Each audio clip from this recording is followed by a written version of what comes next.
జ్ఞానినాం ఎవరు జ్ఞాని కాదండి, అందరూ జ్ఞానులే.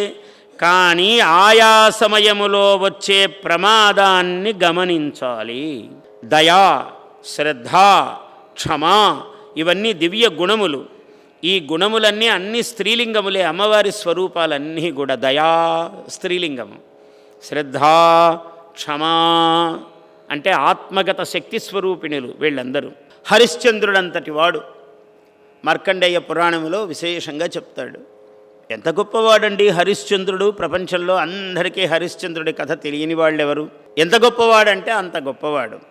ఒకసారి ఆయన అరణ్యానికి వేటకు వెళ్ళాడు హరిశ్చంద్రుడు. హరిశ్చంద్రుడు వేటకు వెళితే ఆయనకి ఎవరో కొందరు స్త్రీలు ఆక్రందనము చేస్తున్నట్లు వినిపించింది. సుక్షత్రియ క్షతాత్ త్రాయతే ఇది క్షత్రియ అన్నాడు.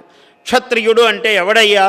క్షతాత్ అంటే ఆపద, ఆపద నుంచి రక్షించేవాడు క్షత్రియుడు.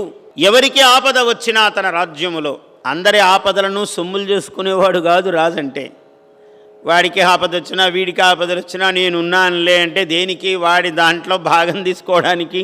అసలు భాగము వాడికే ఇంత ఇచ్చి ఇంత తీసుకునేవాడు రాజు కాదు. క్షత్రియ ఎట్లాంటి వాడంటే వాడి ఆపదను పోగొట్టేవాడు.